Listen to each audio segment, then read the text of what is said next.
이번 시간에는 우리 사회에서도 문제가 되고 이제 세계적으로 이게 자본주의 시장 경제 문제점이라고 이제 지적이 되고 있는 불평등, 이 얘기를 좀 해보겠습니다.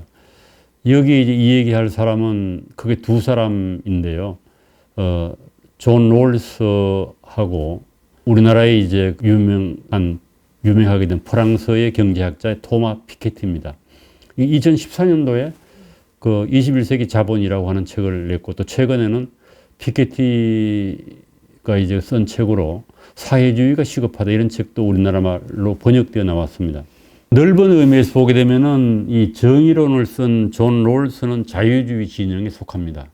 물론 이제 롤스가 1971년도에 정의론을 냈을 때에 존 롤스가 주장하는 내용이 뭐냐에 대해서는 논란이 많이 있었습니다. 그러나 일반적인 해석은 시장 경제를 인정하면서 복지 정책을 좀 쓰는 게 좋겠다, 이 정도, 복지국가를 정당화하는 철학자로 존 롤스를 해석을 했습니다.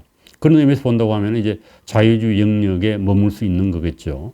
그리고 21세기 자본을 쓴 이 책 제목으로 봐서 칼 마르크스의 자본론을 연상하게 합니다, 이 책은. 그래서 자본주의 시장 경제가 너무 불평등을 야기했기 때문에 궁극적으로는 그냥 사회주의로 가야 되지만은 현재 시점에서 그것이 쉽지 않으니까 가감한 분배 정책을 실시해야 된다, 이런 주장을 하는 겁니다.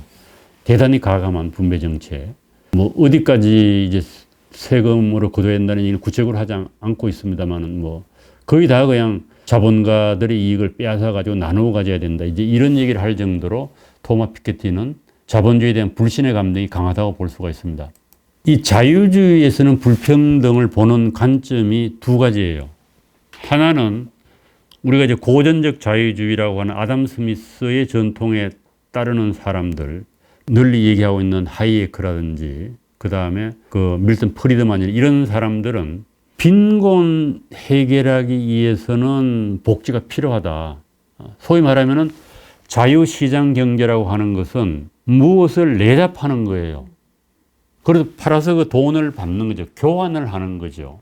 그리고 우리가 시장에서 뭘 먹고 산다고 하는 얘기는 노동시장이든 뭐 물건을 파는 시장이든 전부 자기가 가진 것을, 그것을 필요로 하는 상대방에게 주고 그 대가로 무엇인가를 받는 거예요. 우리가 직장을 잡는다고 하는 건 일종의 교환 행위입니다. 노동을 매개로 한 교환 행위고, 시장에서 물건을 사고 파는 것도 교환 행위죠. 그래서 결국 시장이라는 것은 남이 필요로 하는 것을 내가 제공을 하고 그 다음에 내가 필요로 하는 것을 받는 거예요. 이게 시장이에요. 자본이 없는 사람은 자본가한테 노동을 파는 거죠. 그리고 그 대가로 내가 필요로 하는 임금을 받는 거죠. 그런데 이제 문제는 팔 게 없는 사람들이 있다는 겁니다. 어느 사회에나. 남이 원하는 것을 내가 아무것도 안 가지고 있는 겁니다. 우리가 인간이 기본적으로 팔 수 있는 건 노동력인데, 나이가 많으면 노동력이 없어지잖아요. 그리고 아주 어린아이도 노동력이 없죠. 그래서 이런 사람들을 누군가는 먹여 살려야 된다는 거예요. 그런데 그걸 뭐 옛날 같으면 가정에서 해결을 했지 않습니까? 어린아이도 가정에서 먹여, 부모가 없어도 가정에서 먹여 살렸는데 요즘 그게 안 되잖아요. 노인 같은 경우도 옛날에는 가정 차원에서 해결이 됐는데 요즘은 또 안 되지 않습니까? 그러니까 이런 사람들은 먹여 살려야 된다는 거예요. 아무리 강한 자유주의자라고 하더라도. 아담 스미스 때 이런 문제가 안 나왔으니까 논의를 안 했습니다만 그 뒤로. 그래서 시장에 참여할 수 없는 사람, 사회가 책임을 져야 한다, 국가가 책임을 져야 한다라고 하는 것은 고전적 자유주의의 기본적인 입장이에요. 그런데 이제 여기에서 한 걸음 더 나가서 불평등까지 국가가 해결해야 된다, 이렇게 되면 조금의 자유주의자 중에는 평등주의적 자유주의자로 가는 겁니다. 그 얘기는 뭔가 하면은 소위 말하면 시장에서 1차 분배가 이루어지게 되는데 1차 분배만 이루어지고 나 봤더니 비싼 걸 판 사람은 돈을 많이 버는 거고 싼 걸 판 사람은 돈을 적게밖에 못 버는 거예요. 우리가 뭐 초임도 차이가 많이 나지 않습니까? 그래서 그것이 막 이렇게 쌓이게 되면은 빈부의 격차가 생기는 겁니다. 어떤 사람은 부가 많고 어떤 사람은 부가 없는 거예요. 그래서 이것이 불평등이 발생하잖아요. 그래서 그 불평등이 사회를 작동하게 하는 원리이기 때문에 가만둬야 된다, 이렇게 보는 사람들이 고전적 자유주의자예요. 불평등해야지 사람들은 돈을 벌려고 노력을 한다는 거지. 그런데 존 롤스 같은 사람은 그거 좋지 않다.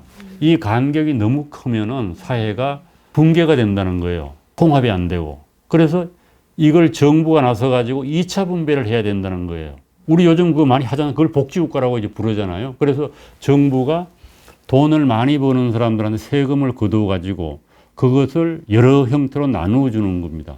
선진국이라고 하는 것은 이런 복지 비용이 국가 전체 예산을 차지하는 비용이 엄청나게 높은 나라예요. 우리나라도 이제 일로 가고 있는 거죠. 그래서 불평등을 해결해야 한다. 이런 이제 주제가 있으니까 그것을 국가가 나서 가지고 돈을 많이 번 사람들에게는 세금을 많이 매기고 또 못 버는 사람들은 세금을 거의 안 매기고 해서 재분배를 해야 한다. 이게 재분배 정책입니다. 자유주의에서는 여기에서 갈리는 거예요. 그러나 여전히 어느 자유주의자든지 간에 사유재산 제도는 인정을 해요. 그건 존중해야 되는 사유재산은. 그런데 이제 공산주의로 가게 되면은 사유재산 인정 안 하는 거죠. 모든 문제는 사유재산에서 나왔기 때문에 그것부터 다 없애야 된다. 뭐 이렇게 얘기를 하는 겁니다. 그래서 하이에커 같은 경우도 사회 안전망은 인정을 합니다. 그리고 이 사회 안전망이라고 하는 것이 현대국가에서 필요하고 또 사회 안전망이 없던 그 시대에도 보게 되면은 대체적으로 이게 해결이 된다는 거예요. 자본주의 시장 경제가 발전을 하게 되면은 참 이게 어려운 얘기죠. 그래서 하이에크가 그 치명적 자만 같은 데서 보게 되면은 이 시장 경제가 발전하지 않았다고 하면 엄청나게 많은 사람이 굶어 죽었을 거라고 얘기를 해요. 인구가 자꾸 확단되고 부가 늘어나지 않기 때문에. 그래서 이런 식의 입장에서 소위 말하면 국가의 재분배 정책을 반대하는 사람들은 시장 경제가 발전하면 발전할수록 빈부의 격차가 나긴 나지만은 못 사는 사람들이 점점 더 잘 살게 된다는 겁니다. 이렇게 끌어올려 가지고. 그래서 그거로 만족을 해야지 뺏어다가 자꾸 나눠주게 되면은 사회가 발전도 안 하고 경제가 발전할 수가 없다. 이제 이렇게 해서 이제 반대를 하는 거죠. 우리나라 같은 경우도 보면 이제 이 소위 말하면 좌파하는 사람들은 점점 더 많이 나누자는 쪽이고 우파는 그렇지가 않다. 시장을 활성화시키게 되면 못 사는 사람도 점점 더 잘 살게 되기 때문에 시장 활성화가 중요하다. 이런 얘기를 하는 겁니다. 그래서 정부의 감세 정책에 대해서 좌파들은 되게 부정적이죠. 뭐 세금을 줄이는 쪽으로 얘기를 하게 되면 부자 감세라고 해서 이제 덧씌우기를 하는 거죠. 요즘은 부자 감세도 얘기하는 초부자 감세라고 얘기를 하더라고. 이번에 법인세도 1%밖에 하지 않은 이유가 거기 있는 거예요. 세금을 점점 한쪽은 많이 거두자라고 얘기하고 다른 쪽은 세금을 감세를 하게 되면은 시장이 활성화되어서 그 혜택이 모든 사람에게 다 돌아가기 때문에 오히려 세금을 많이 거두는 것보다는 가난한 사람들에게 도움이 된다. 이렇게 주장을 하고 있는 겁니다.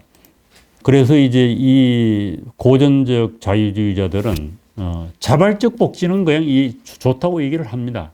자발적 스스로 알아서 자기가 이제 그 복지를 베푸는 거는 이게 이제 아까 아담 스미스 유리에 하면은 자비를 베푸는 거는 뭐 우리가 나쁘다고 얘기할 수가 없고 또 어느 사회든지 이 자비를 베푸는 사람들이 있다는 거예요. 그래서 부자가 세금으로 국가에 빼앗기는 돈을 스스로 그냥 기증을 하도록 해라.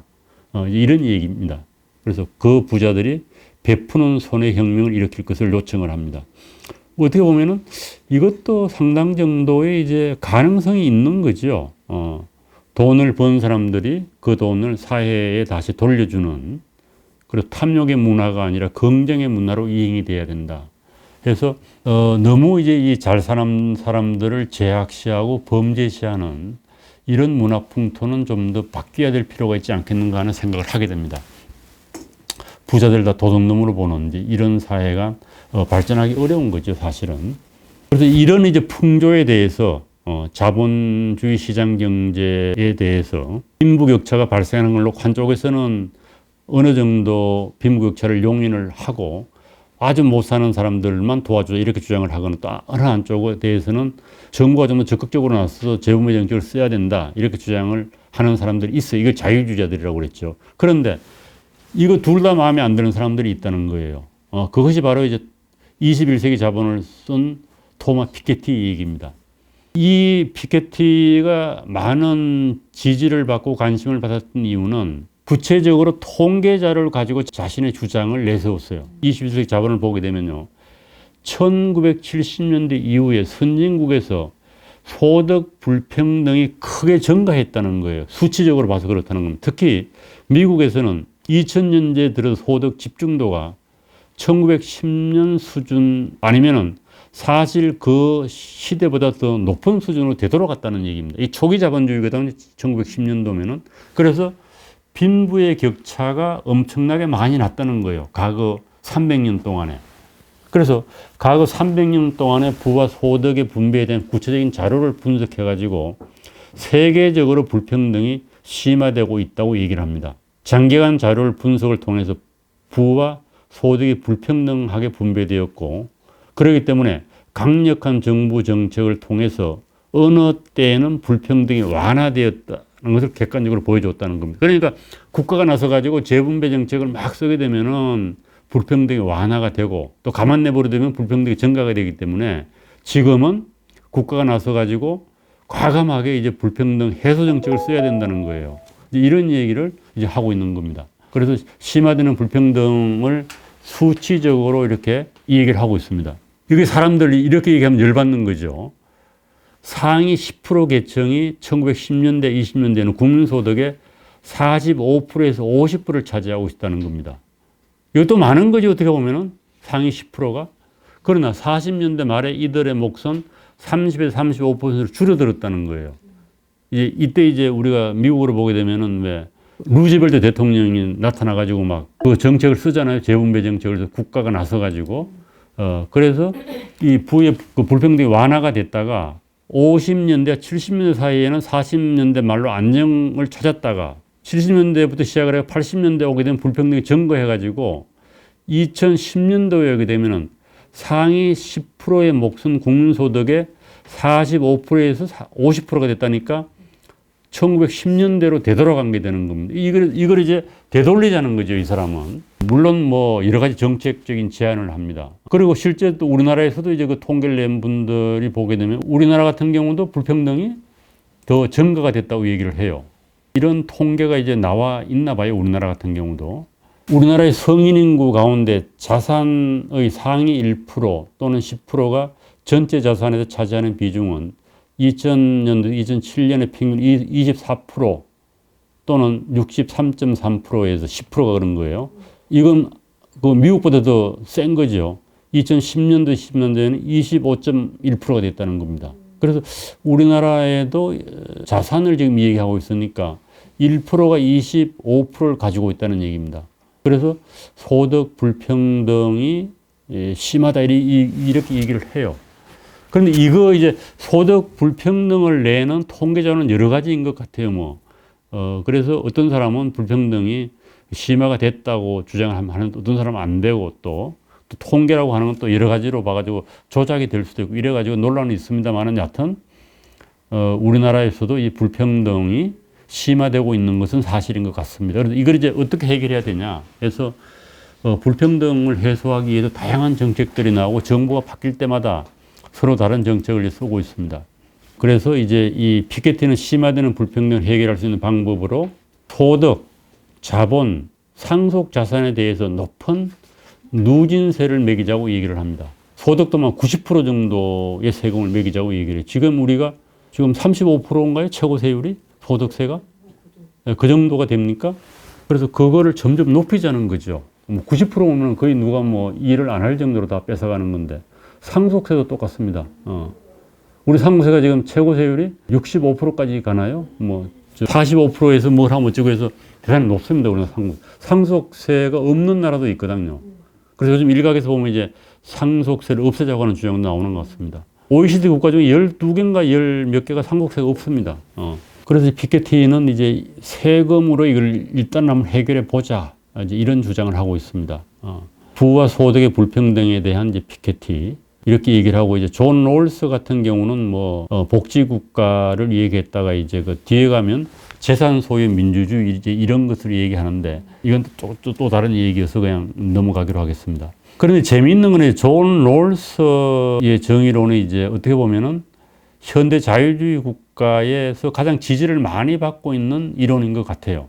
그래서 요건 이제 존 롤스 얘기는 전통적으로 이제 고전적 자유주의자들의 주장하고 비교해서 조금 볼 필요가 있는데, 고전적 자유주의자들은 이제 이렇게 얘기를 하는 거죠. 대표적인 사람이 노버트 로즈 같은 사람은 세금으로 거두어가는 것은 개인이 노동을 통해서 번 돈을 빼앗아가는 거라고 해석을 해요. 내가 이제 하루에 10시간 노동을 했는데 세금으로 내 소득의 20%를 내면은 20%는 국가에서 강제 노동을 시킨 거라는 겁니다. 세금을 빼앗아가니까. 이렇게 얘기를 해서 자기 노동에 대한 세금을 국가가 가져가는 것이 강제 노동이고, 또 그것을 좀 더 강하게 표현하는 사람들은 국가를 강도라고 얘기를 해요. 맞는 표현인지 모르겠는데 국가가 합법적인 강도라는 거예요. 꼼짝없이 돈을 빼앗기니까. 이제 그런 사람들은 대단히 아나키 리버테리언이라고 그래가지고 무정부주의자들 주장입니다. 그건 좀 심한 표현이긴 한데 국가를 강도로 보는 겁니다. 그래서 높은 세금에 반대하는 사람들은 세금을 물리는 것이 사유재산을 침해하는 거라고 해서 비판을 한 거예요. 비판의 핵심은 거기 있는 겁니다. 그런데 이제 롤스는 그렇지 않다는 얘기를 지금 하고 있는 거예요. 그러려면은 복지국가를 위해서 세금을 매기는 것이 개인의 사유재산에 대한 침해라고 하는 주장이 무너지게 됩니다. 이렇게 되면은 재산을 절대화했던 고전적 자유주의도 무너지는 거예요. 그 부분이 철학적으로는 상당히 재미있는 겁니다. 분배적 정의와 관련된 논의에서 평등과 응분이 개입된다 해서 우리가 무엇을 갖는다라고 하는 것은, 정의는 개인이 마땅히 받아야 할 것을 주는 것이다. 이게 정의라고 하는 건데, 아리스토텔레스부터 내려온 상식적인 정의가 아니에요. 그 사람 왜 그렇게 부자야? 그러면 그 사람은 열심히 노력을 해가지고 번 돈이야. 그래서 그 돈이 정당해. 이렇게 얘기를 하는 거예요. 그 돈을 가질 자격이 있다라고 도덕적으로 얘기를 하는 거죠. 걔는 왜 좋은 대학 들어가서 그러면은 걔 열심히 공부해서 그 대학에 입학할 자격이 있어. 이렇게 우리 얘기하잖아요. 그래서 그 사람이 얻은 것을 그 사람의 노력의 산물로 인정을 하는 겁니다. 이게 이제 기본적인 정의관이에요. 그런데 롤스는 그걸 이제 회의적으로 보는 거예요. 결국 우리가 상식적으로 그 사람이 그 정도의 재산을 가지고 있는 것은 그 사람이 그걸 가질 만한 도덕적 자격이 있기 때문에 가졌다라고 하는 그 주장을 부정하는 겁니다. 이걸 어떻게 설명하는가 하면은, 인간이 개인적으로 가지고 있는 능력이라든지 노력까지도 그것이 원초적으로 자기가 노력을 해서 얻은 게 아니라는 거예요. 우리 김연아 예를 들면은 얼굴도 이쁘게 생겼고 체력 조건도 좋아가지고 스케이팅을 잘 하잖아요. 그리고 큰 돈을 벌었잖아요. 그런데 김연아가 그런 정도의 신체적 조건을 타고난 거는 우연이라고 하는 겁니다. 우연. 그런 측면이 있죠. 우리가 머리 좋은 것도 우연이고, 요즘 심지어 열심히 노력하는 것조차도 DNA에 그게 있다고 얘기를 해요. 쟤는 노력할 수 있는 능력을 가지고 태어난 거고 나는 끈질기게 노력할 수 있는 능력도 없는 사람이, 이렇게 얘기를 하는 겁니다. 그러니까 우리가 그 사람에게 기속시켰던 것이 필연적으로 그 사람에게 가게 돼 있는 게 아니고 우연히 갔다는 거예요. 운에 의해서. 그러니까 좋은 머리를 타고났거나 좋은 체력 조건을 타고난 것이 운이기 때문에 그게 그 사람 게 아니라는 거예요. 이래 되면 이 얘기가 달라지는 겁니다. 열심히 노력해서 그 사람 것처럼 보이지만 그게 아니다. 그건 우연히 작동을 한 거기 때문에 그 사람에게 온전히 그것이 기속돼야 할 이유가 없다는 거예요. 그래서 그 존 롤스 차등의 원칙이라고 하는 걸 했는데, 이 얘기를 하면서 이런 얘기를 합니다. 천부적 재능의 배분을 공동자산으로 여기자는 겁니다. 우리가 신으로부터 받은 그런 재능이 있을 거 아니겠어요. 그 재능을 개인의 것으로 보지 말고 common asset, 공동의 자산으로 보자는 거예요. 그래서 그 재능, 그 자질을 이용해서 무엇인가를 생산하면은 그것이 그 개인의 것이 아니고 사회의 것이라는 겁니다. 그래서 사회가 그걸 나누어 갖자는 거예요. 재능이 개인적인 자산으로 보게 되면은 개인에게 기속이 되어야 되지만은 공동의 자산으로 보게 되면은 사회의 기속이 되는 거예요.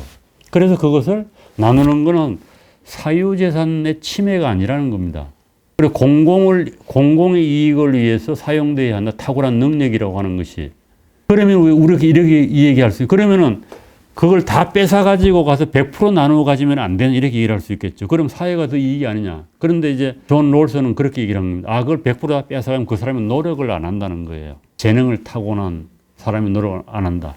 유능한 운동선수가 있으면은 운동선수가 자신의 잠재적인 역량을 발휘해야 되는데 그걸 발휘하게 하려고 하면은 사회가 그 사람에게 뭘 많이 줘야 되는 거예요. 그러면서 능력이 발휘되는데 아예 100%다 뺏어가면은 노력을 해야 할 동력이 안 생긴다는 겁니다. 그래서 열심히 노력을 하게 할 정도로 인센티브는 주고 그 사람에게 또 나머지는 사회에서 공동으로 나누어 가져야지만이 파이의 크기가 커지지 않느냐. 이런 의미에서 존 롤스 같은 경우는 완전히 공산주의는 아니라는 겁니다. 재산을 국가 소유로 하게 되면은 그런 개인의 어떤 인센티브가 사라져 가지고 사회 자체가 부가 쪼들어들어서 나눌 게 없어져 버린다는 거예요. 그래서 그건 안 된다.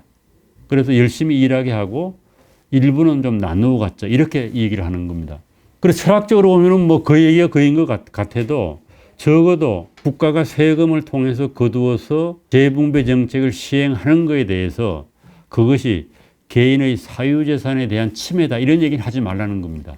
존 롤스의 이 얘기는. 그래서 그 철학적으로 보면 어떻게 보면 대단히 중요한 얘기라고도 볼 수가 있는 거죠.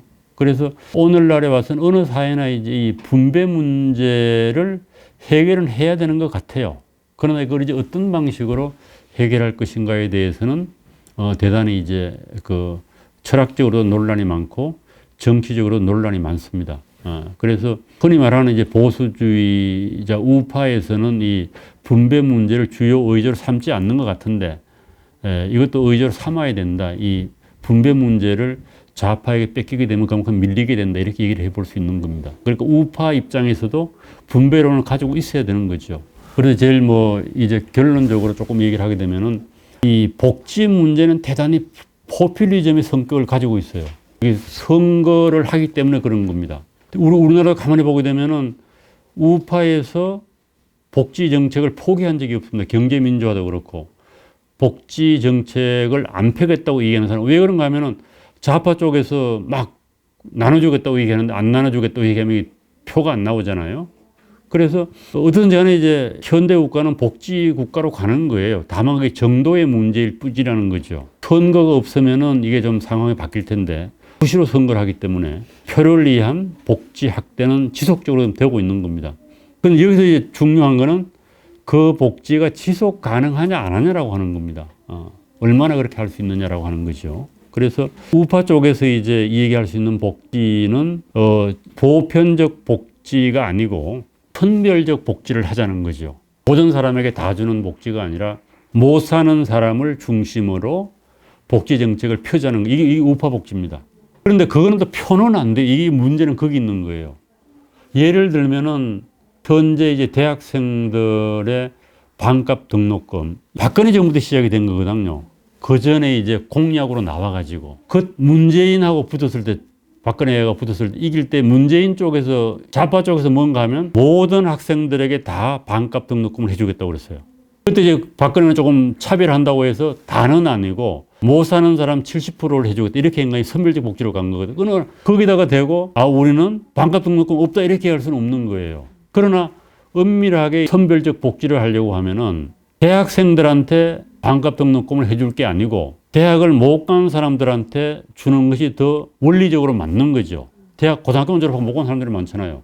얘들은 혜택을 못 보는 거야. 대학 문턱을 못 밟았기 때문에. 얘들은 관심이 없는 거예요. 여기는 숫자적으로 적어요. 대학 간 애들이 뭐 75%, 80%인데 얘들은 20% 정도밖에 안 되거든요.